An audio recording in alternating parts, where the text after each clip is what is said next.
All right, welcome back. Well, to strengthen the integrity of India's examination system, the government has constituted a high-powered exam fraud task force, bringing together experts from technology, space intelligence, education, governance, and public administration. Here's a look at the 6 members entrusted with the recommendations, reforms to prevent paper leaks, strengthen examination security, and restore public confidence. Starting off with Nandan Nilekani, who is one of India's most influential technology leaders and institution builders. He co-founded Infosys in 1981 and played a pivotal role in transforming it into one of India's largest global IT companies. Between 2002 and 2007, he served as the company's CEO before becoming its non-executive chairman. In 2009, the Government of India appointed him as the founding chairman of the Unique Identification Authority of India, which is UDAY, where he spearheaded the creation of Aadhaar, the world's largest biometric identity program. The second member is Somnath, who is one of India's most respected aerospace engineers and served as the chairman of the Indian Space Research Organization from 2022 to 2025. During his tenure, India achieved one of its greatest scientific milestones with the successful Chandrayaan-3 mission, making India the first country to soft land near the moon's south pole. Member 3 is Tapan Deka, who is a senior IPS officer who served as the director of the Intellectual Bureau from 2022 to 2026. Widely regarded as one of India's foremost intelligence professionals, he spent decades working on counter-terrorism, internal security, counter-insurgency and intelligence operations. The next member is Professor V. Kamakoti. He is the director of IIT Madras and one of India's leading computer scientists.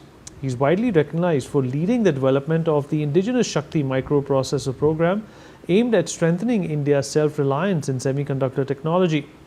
Member 5 is Anita Karwal, who is a retired IS officer who served as secretary in the Ministry of Education and earlier as chairperson of the Central Board of Secondary Education. During her tenure, she played a major role in implementing the national education policy and overseeing reforms across India's school education system. And lastly, member 6, Amritlal Meena, is a senior IS officer with extensive experience in governance, infrastructure, development and logistic management. He has served as a special secretary, logistics in the Department for Promotion of Industry and Internal Trade and later as Coal Secretary, where he oversaw large-scale administrative and infrastructure projects.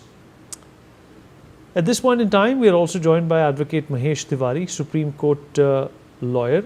So appreciate you joining us. So first up, we have seen unprecedented protest in the past few days. How could the situation have been avoided, according to you, sir?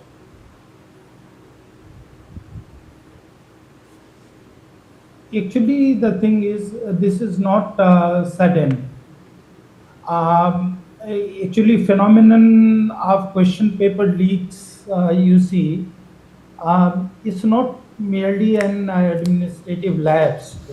It represents a profound crisis of trust that strikes at the core of education ecosystem and the social contract of meritocracy. So the thing is,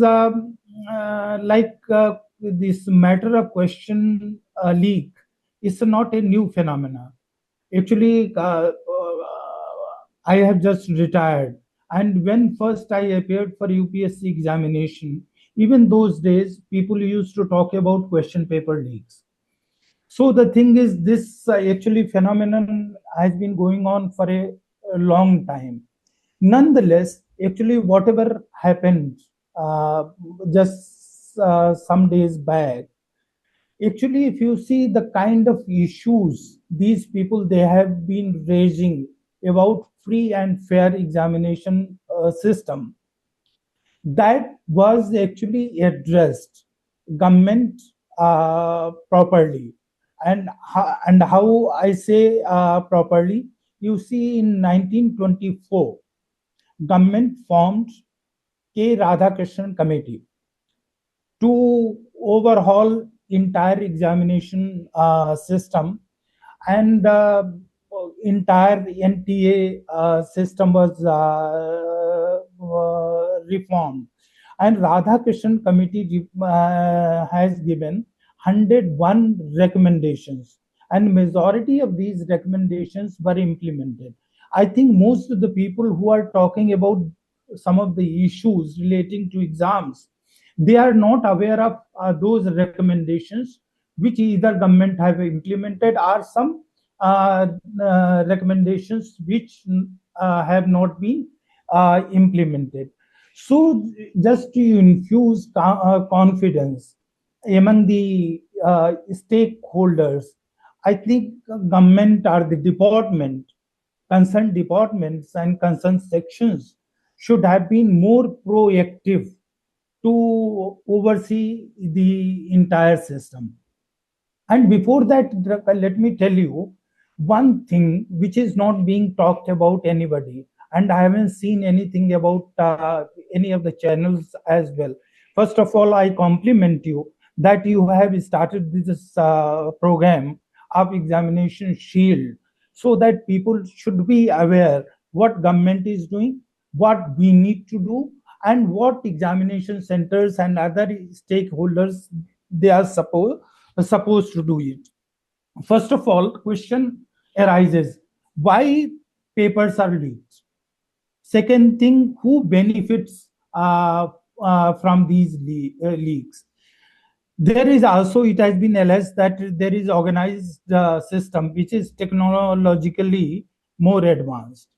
But first, let me tell you that there has been mushrooming culture of coaching centers in the country, and these coaching centers, parents send their wards to crack the high stake examinations like JEE, like NEET, and even UPSC, SSC, you name any big examinations. So, and these coaching centers are competing with each other as well. Earlier, these coaching and tuition used to supplement the school curriculum or school education. Now, school education is supplementing coaching centers. You see, what these coaching centers do, they provide dummy admissions to the students, and they claim very high, like 100% success. And due to these factors, 100% success, parents send their children to these coaching centers, and these coaching centers in one or the other way also one of the reasons for paper leakage. And I have been told that this is being done by system very systematically by these coaching centers. They don't leak question papers in one go. They provide model papers, then certain test papers to the students, and gradually they leak the system. So, first of all, this menace of coaching must be stopped. And second thing is about the syllabus. You see, why students go to coaching and why should they go for coaching? Why schools cannot provide same kind of curriculum for the examination? Earlier, what used to happen in my generation, I have seen that people used to crack all engineering, CPMT, medical examinations, UPSC, all these examinations without help of coaching. Now coaching has become 1,000 crore business. So that is also one of the important regions, and that must be addressed. And some of these parents, they force their aspirations on their children, and they don't see the aptitude of the child, whether he'll be able to carry on engineering or medical profession.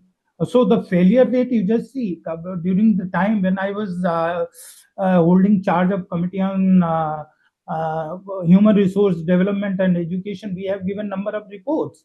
So we had interacted with IIMs, IITs, and so many top level universities, and all these vice chancellors, directors, and educationists. They told that now the failure rate is very high because of coaching. The children, they crack the entrance test, but they are not able to carry on because of the fact that they don't have aptitude.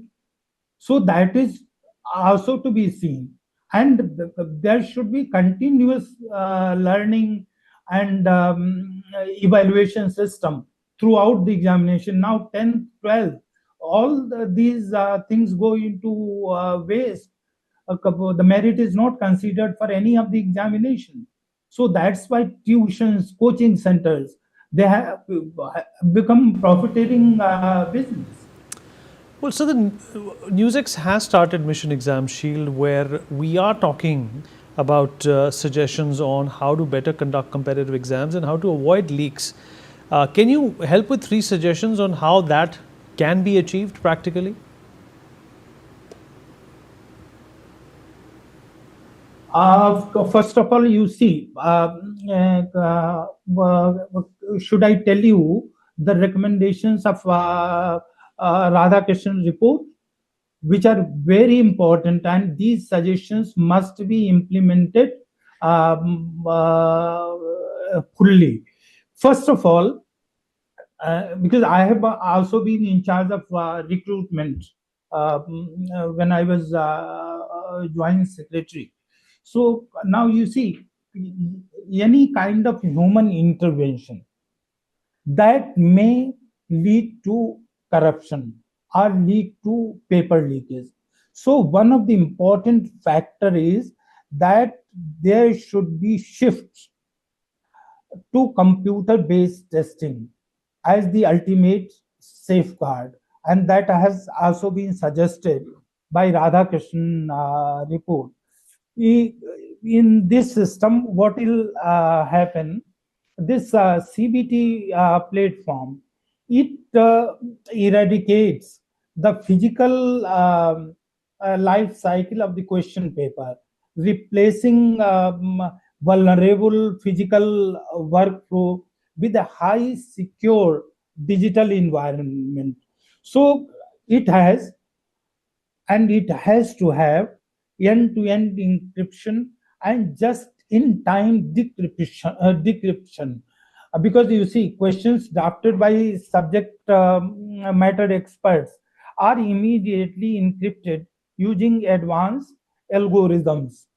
Earlier, what used to happen, I have also been a question setter. So you see, 4 5 sets of question papers are prepared, and these sets are merged. And most of the time, what happens? Suppose I prepare a question paper, I prepare on unsecure platform, and that can be either my PM maybe access, other people may be having access. So that human actually touch must be avoided. Second thing is massive randomization and dynamic question pooling must be done. There should be massive question bank. Not only 4 or 5 question setters should be there. So after randomization, when the final question paper comes, that you see may not be known to anybody else.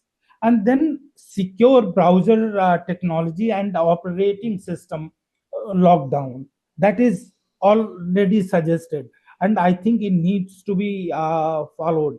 And then now AI is there, so AI powered proctoring and continuous biometrics, that should also be done. Score normalization, which is like one of the demands of students, that can also be done. And then I would like to tell you about the safe and fair examination center. Radhakrishnan report had given a recommendation that at least 1,000 safe and secure permanent centers must be established. Now, what is happening in most of the cases I have seen that private computer centers, they are being hired and outsourcing is done. Mostly what these centers do, these centers, they are only for commercial purposes. They earn money out of examinations conducted by various agencies. Like there are so many examination bodies right now. First of all these examination bodies, they should also be merged together. When we have got national testing agency, so either this national testing agency should also be given a statutory status, or it should be made independent, and all departments, they should pool together their resources to conduct examination for their particular departments. And these, why these centers, 100 1000 centers have been recommended by Radhakrishnan committee, because of the reason that you don't have control over private centers. When you have centers under their control, you can have a real time cloud surveillance.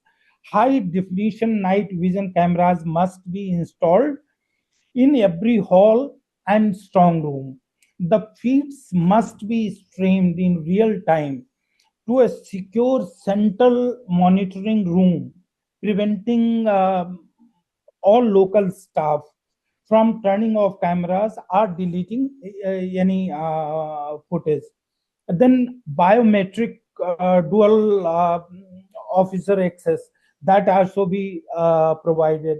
Signal jamming and metal detection, that is in most of the cases is there, that is being provided. So that thing, I think should be followed. Well, the government has announced a high power panel with the VCS. What should be done next? Yeah, let the system function first, and gradually we'll come to know. I think some of the recommendations are very strong recommendations of Radhakrishnan committee about the technological support and examination, future of examination delivery. So, like decentralized government-owned CBT hubs, standardized offline land testing software, digital literacy integration, those things are there. So let them function, and thereafter we can find out what's the problem out there. Sir, appreciate you joining us. Thank you so much. Some breaking news coming in now.